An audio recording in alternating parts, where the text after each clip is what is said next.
Hey guys, it's Laura, founder and CEO of Tattd, sitting here with the one and only Dr. Wu. We're going to get into a little bit about your path as a tattoo artist and also your brand, since we're working closely together with Wu Skincare, which is awesome and amazing. So let's jump right in. So we usually just start at the beginning. So we just want to talk a little bit about the origins of your tattoo journey. So I know you started under apprentice under Mark Mahoney at Shamrock Tattoo. Yeah. Tell me a little bit more about that and sort of how that became a part of your career, how that launched you. Yeah, I mean, I was born and raised in LA. So from an early teen kind of era, I was running around skating, going to shows. We were always down in the city. And I had a friend that was working at Tattoo Mania as a piercer. I was still in high school. And that's the first time I met Mark. I was probably like 14 or 15 years old. And we're just these little groms that were kind of hanging around the shop. Long story short, started getting tattooed by Mark. And 11 years later, as a client, I was probably, early 20s, maybe a little less than 11 years. But I started getting I stopped getting tattooed by Mark, and he asked me if I wanted to become an apprentice. So at that time, he already opened up Shamrock Social Club, and the rest is history. I quit my job, I stopped everything I was doing, and took that journey. Yeah. And were you like artistic before? Like, did you draw a lot, or did you just kind of get into it whenever you got into tattooing with Mark? No, I was always in some kind of creative space. Yeah. I painted, I illustrated, I did a lot of creative design. I was kind of working in the skate world, so doing some graphics and kind of lifestyle stuff. Yeah, lit. Okay, amazing. I love it. And you're notorious for your fine line work, which is obviously amazing. How'd you get into that specialty? Well, actually, my entry into tattooing, all the tattoos I got were all like traditional, bold. And that's what I like to do. I was painting a lot of flash and drawing a lot of, more traditional folk style tattooing. But being at Shamrock under that banner and that specific clientele that was coming through and directly working under Mark, I started you had to learn fine line and single needle, because at that time, there was not really, that many people doing it. It was pretty much Mark and some other OGs. And, you had to get into the game if you wanted to be a part of it. So after a while, I just started perfecting that. I think I had a very unique perspective when it came to it. I was tattooing different types of things with the single needle, and I had a different type of clientele that was requesting not the traditional kind of fine line tattooing motifs. So it all, over a period of time, kind of morphed into what I was doing. Yeah, and it seems like that's becoming increasingly popular. Why do you think that is? People seem to be moving more in that direction. I don't know. I mean, I do think that when I started doing it, there wasn't that many people doing it. There was a very select. I mean, Mark was known as, the fine line god, black and gray. And there was a weird time, like social media came out, there wasn't, it's funny, I look back and it was like, oh, you started this Instagram account like 14 years ago or something like that. Maybe not. And at that time, there was no way to really share work. The only way you saw tattooing was going to the shop, looking at the portfolios, or seeing it on people that were coming in. And then you'd be like, oh, wow, that artist over there in New York, he does great stuff. So I kind of just started posting my stuff. Yeah. And from what I saw, no one was really doing it. And I think that's just the power of the internet. You do it long enough, people start seeing it. And I think where tattooing now is, especially with the digital age, is a completely different place than when I first started. So it's just amplified, and the access to visual inspiration and seeing what other artists are doing is the multitude just keeps, multiplying. Yeah. And I think that's why you see it a lot now, Totally. People start sharing it, and then it just blows up. Exactly. Go viral, catches on like wildfire. No, it totally makes sense. And did you always post as Dr. Wu, or how did that name come about? Yeah, I was always Dr. Wu. Dr. Wu's kind of like at the shop I was at is, very old school, Mhm. traditional apprenticeship, and everyone at that shop, once you became an actual tattoo artist and you stepped out of the shoes of the apprentice and you're now working on the floor, everyone there had a nickname. So mine Oh was yeah. Dr. Oh, cool. I love that. All right, amazing. That's fantastic. And then you're really well known for getting some or giving some celebrity tattoos as well. Is there anyone, or was there like a moment in your career where you're like, oh my God, I can't believe this is happening? Like, was there that like kind of like moment of transition of like, wow, I'm really all the way there? Um, no, not really, because LA is such a unique place in that sense. And Right. as early on as an apprentice, Mark was already tattooing all the biggest stars. So Mhm. I was used to, speaking with them and arranging their appointments and getting them water and all that kind of uh, Love it. I love stuff it. that you do. Um, and so just at that shop, they had a really cool saying, which was where the elite and the underworld meet, because the tattoo shop was such a neutral zone. And one day you get crazy underworld types, and then you'd have, you know, a very famous celebrity or a politician or something like that. And it was just kind of like a meeting ground where everyone loved to be. So when I started tattooing, I was already kind of, what's that word? I think you kind of jaded with the people you see already. So you start to see people as just clients, and everybody's essentially the same. They want a good tattoo and they want to have a good conversation with you. Yeah, So totally. yeah, Yeah, that's makes the one I sense. try. That's the rule I thought that I was kind of embedded with, is you treat everyone the same. Yeah, absolutely. Yeah, I feel like in New York too, you're kind of like, a little bit not jaded from celebrities, but it's not like so shocking at the end of the day. Yeah, You see enough and it's like, okay, I'm kind of over it. They're yeah. so just fucker at school. I mean, But I'm definitely grateful for the environment. Like I do understand, yeah, from coming from a small town and you're tattooing, and sometimes you don't have access to certain clientele, so it is a special thing. So I am very I have a lot of gratitude for the experiences that I've had. yeah, absolutely. I like the concept though that like, everyone's the same once under the needle, right? Like, still go through the same amount of pain, you still want to give them an exceptional tattoo. It's still gonna last forever on the same skin type of thing. Yeah, That's kind of cool, right? So that's a good segue actually into your skincare brands, Woo, which you launched in 2019. Tell me a little bit more about the inspiration to move into the space. yeah. I think for me, obviously tattooing has taken me so many places, but as a creative, there's just things I like to do and other interests that kind of keep my mind jogging and keep the inspiration fresh and the creative attitude up. So, I love branding, I love creating products, and I love creating things that actually mean something to me. Mhm. And working alongside skin for so many years, and me personally having very sensitive skin, I always thought that, everybody had a different way to take care of their tattoos. Everybody had a different recommendation, but I knew what mine was, and I knew that mine was pretty neutral for everybody. Because if you start low with sensitive skin, then even if you have the toughest skin, it's going to work for you because Right. that whole spectrum. Right. Um, so yeah, I thought that early on, I always wanted to create a skincare brand, and not necessarily one just for tattoos, but because when you come home and you have the tattoo, then you look around your medicine cabinet or whatever, you're like, oh, I need, what can I use on this? And it's always had to be so specific. But I wanted something that you could use daily that improves the quality and the nutrition and the health of your skin all over, and then also be like, oh, I can put this on my new tattoo, and it'll heal Right. it and serve it perfectly. So that was kind of the inception.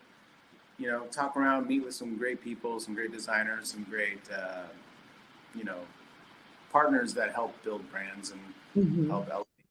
And yeah, that's kind of where it started. I love it. Yeah, because you have products that are kind of meant for also virgin skin. You know what I mean? Like it's not Yeah, necessarily exclusively tattooed skin. totally. I mean, I use the products every day, and I haven't got a new tattoo in a long, long time.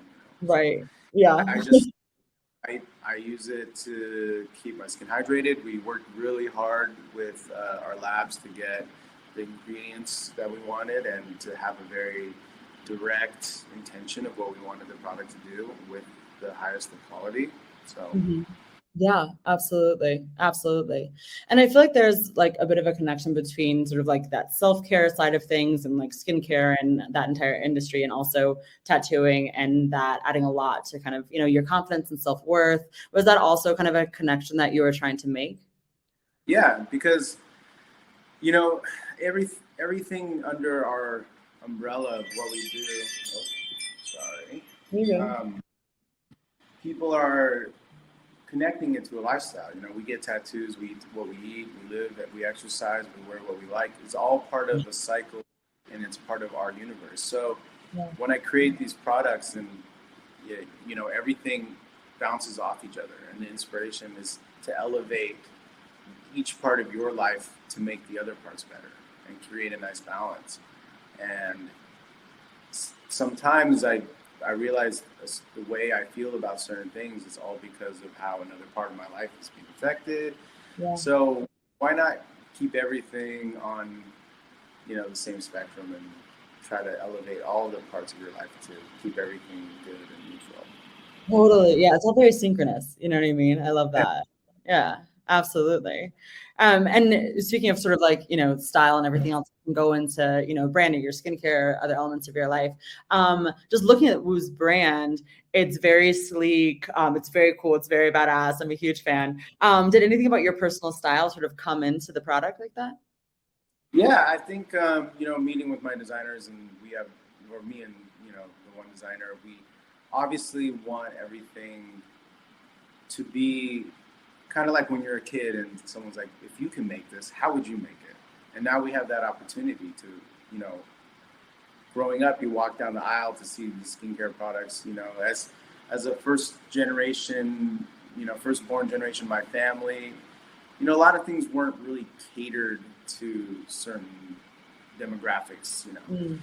and I always felt like it would be cool to create a product at home that you see that had the voice of me specifically. So if we're going to create skincare, I don't want to create something that, like this big massive group of people are going to want to buy just from like, statistics or kind of like a mathematical equation. Everything comes down to some kind of mathematical equation. Yeah. I wanted something that I would like. Yeah. So when you have that chance, like you start from the ground up, of course you're going to make things look a certain way and feel a certain way. Yeah. But that's also evolving, like every quarter or every time we want to kind of change or reinvent what we're doing. That's part of the brand too, because as an artist, I'm always on that kind of tip. Always trying to next horizon and try to push myself to see things differently as much as I can. Yeah, I mean, that's amazing. And it must make the brand really feel like really specifically yours too, whenever it's that like ingrained with your style and like kind of your aesthetic too, which is cool. Yeah. Yeah. I mean, I do so many projects outside of my own that obviously are being incorporated because they want me to lend a certain perspective or view to influence their brand or whatever. So of course, if it's mine, it's got to be 100%. Yeah. What I want. Totally. I love that. Talking about kind of extending your sort of different activities as an artist outside of just specifically tattooing. What kind of other mediums or initiatives are you getting into, or what do you want to get into? Having a family and two boys and kind of raising and spending time with them, it's a big part of my life too. So just kind of doing as much as I can with them and taking them traveling and experiencing new things and just trying to raise, two great boys. When I try and I can stick on a regular routine, I try to train jujitsu as much as I can. Oh, nice. Amazing. Okay. And any kind of artistic, I paint on the side. Yeah. But again, I kind of work with a lot of other projects and other companies on designs and kind of Yeah. branding. Oh, So that's cool. I love that. I love yeah, that. there's Amazing. kind of design or art aspect going on. Yeah, yeah. No, fantastic. That's badass. So we'd love to talk a little bit more about the future of Woo Skincare as a brand and also sort of the future of tattooing as an industry. So do you want to start with Woo Skincare and kind of what you see for that? Yeah, I mean, like the future for Woo Skin Essentials essentially is, we kind of want to add new products to the run. There's a unscented sunscreen that we're working on, and kind of filling in the gaps of our daily life that we feel need a little bit of skincare and nourishment. So growing that, always developing the designs, and working with different partners and growing slowly and accurately and not trying to develop too fast. But, Yeah. those kind of the other side of being a creative and is also being, an entrepreneur, it's a little bit different once you have to kind of put a business side to the fun creative stuff. But that's like, I like, harnessing the energy and having an actual direction for it instead of just kind of creating aimlessly, which I love as well. But that's what I like learning is how do I, turn these things into cool projects that are beneficial and help and leave what I do in a better place than before I got here. So. No, totally. No, and I think about that a lot as an entrepreneur as well, right? Where it's like it is absolutely your vision and your baby, but it also is like you're not building it in a silo for only you to, consume or put on your skin or download or whatever else. You are building it for people and you want it to serve a need and you want, people to be affected by it or moved by it or whatever else. So then you're kind of like taking that into account too. So it's such an interesting balance for sure. So I can kind of appreciate that. And I feel like, sorry, go ahead. No, I didn't say anything. Yeah, right. So I feel like especially, approaching building Tattd honestly, and really looking at all sort of the numbers and trends and all of the above, tattooing is becoming wildly more popular, like especially in recent years. And I think post-COVID, because people aren't, going to the workplace anymore and all of that good stuff. What do you like see on the horizon with the like high popularity of tattoos and, again, like the mainstreamness of it? Do you see that that's going to affect the industry in a heavy way? I feel like everything now is kind of in this wild west space, and it's not just tattooing; it's directly affecting everything. How we share information, how we communicate socially, how we value actual interaction with our community and our customers and consumers and business and all that. And I think it's just, I think it's very up in the air. I think oversaturation is always going to lead to a down slope, and then it'll always kick right back up with, the core of people that are really into this stuff. Right. But I do see for tattooing, it's kind of crazy because I think we're in this kind of gatekeeper generation where I am FaceTiming all over around. We're doing this, but I also have a pager, So to see like the different kind of ways I was communicating now, and kind of growing up and seeing the leaps and bounds we take to communicate with each other is the same way with tattooing. Just even what your app is connecting, tattoo artists with clients, and it's so crazy because people, I've heard this idea like 10 years ago and people are like, what are you talking, like we don't need that, what is this, it doesn't even make sense, because that just wasn't even a way for people to wrap their minds around it, and now to see how that is working and how interconnected people are, I think there's always a very big benefit and also some negatives, but with trial and error, that's where things get filtered out, and we kind of just take the high road and the path that works. And I think we're also a very big social experiment. So I don't. I mean, I talk to people all the time where 1 month is like a concrete strategy, idea, analytics. This is how it's going to be, and then in the next month, it's just like something new that didn't work.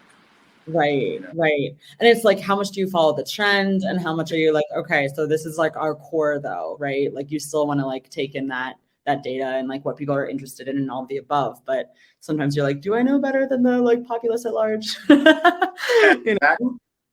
But the one thing that I always find stays true, and it sounds so cliche and cheesy to say, but if you just stick to what you know and what you do well, and you do it passionately, and you believe in what you do, and you don't really care about, you stop looking at the rest of the world as competitors and just kind of as a coexisting universe, I think everything will work out in that way, because despite all these distractions, people love an earnest conviction in their creator, and they want to trust you if you trust yourself. So as long as you trust your path and you do what you do, I think everything's going to be,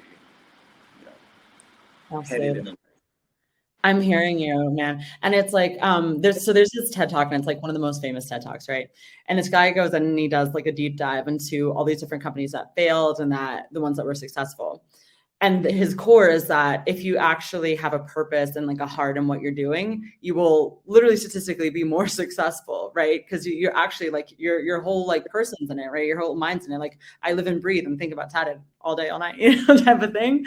And you have this amazing example where like Orville and Wilbur Wright, they had a competitor who was a more notorious inventor who was like really well funded, who had, the best like science behind him and all the above, but he didn't give a shit, right? Meanwhile, like these two brothers with like, scrapping together whatever they can, they're the ones that actually achieve flight, right? Like their heart was in it. And there's like, another dozen examples or whatever it was. But I truly believe that too. I think that makes a lot of sense. And I think that's when people really resonate, with a brand, it was when they see through to like what's at the core of it, for sure. Yeah, that's a tried and true formula, I think, despite different offerings technology has to give us, and different landscapes and horizons that we're going to operate on. But those core values, I think, are always timeless. Yeah, absolutely. Absolutely. And there's been, like you sort of was referencing, right? Like a huge change via social media, and now everything's super interconnected. And even down here in Mexico City, like I'm seeing what the like Mexico City tattoo scene is like, which is a thing. Crazy down here. So fun. We were contacted yesterday from an artist in Seoul who like kind of like wants to do a collab with us. Like, so there's all these like little things queuing, which is amazing. Do you think high level that interconnectedness is going to have a positive effect on tattooing? Or do you think that's going to kind of like take away from the core of it? I mean, I think we're already there. I think we're already there now. I think I can't really see how much, how much more it can change, because all these artists, the only thing that hasn't changed is our ability and quantity and quality of tattoos we can make. We have the apps, now there's kids that can learn how to tattoo in a year and then tattoo better than me. There's people that do the groundwork, before there was access to everything. There's TikToks, tattoo tutorials where anyone can learn how to tattoo, right? They'll show you their whole process. And so now, but still, with all that being said, you can still only make, let's say, 3 tattoos a day. Right. And that's it. I don't. That's the only thing I don't see, unless you open a shop and exploit a bunch of people to tattoo like you do. But outside of that, there's no real way to expand that. So if there is a way for an artist to monetize their ability to do more or less tattoos with only tattooing, I think that would be an interesting way to see. Interesting. That sounds weird. So I don't know. Maybe AI hybrid. Yeah, like, whoa, that's a lot. That's a lot. But that's the only thing I don't see changing. I see, the tools changing. I see the inks changing. I see every single aspect, the way you book clients. I feel like the tattoo shop scene is dropping. Everyone has their own studio now. Like there's that are changing the way that tattooing used to be, but the actual application of the tattoo and how many you can do in a day. So yeah, which is what makes it special and unique and all of the above, right? Yeah, I think with the excess of everything that we do, keeping things unique and special are the one thing we got to hold on to the most. Yeah, totally. It makes sense. So looking forward to 2023. What plans you got? I think just kind of growing the projects I'm working on, trying to get more efficient, and I think that there's been a long time where I was just grinding, and I think this next year I'm going to spend more time rewarding myself and understanding that success isn't a reward, or monetary success isn't a reward, and more experiential and connections with people. Yeah. And trying to slow down and build quality things instead of quantity things. So. Ooh, I like that. Yeah, that makes sense. Not rush through it. Totally. I hear you. Well, this has been amazing. Thank you so much. So excited to collab with Woo, your brands, and obviously, chat with you and everything. So thanks so much. And we look forward to 2023 with you. Yes, thank you. Awesome. All right. Go eat some good food. Hell yeah. Bye. Bye.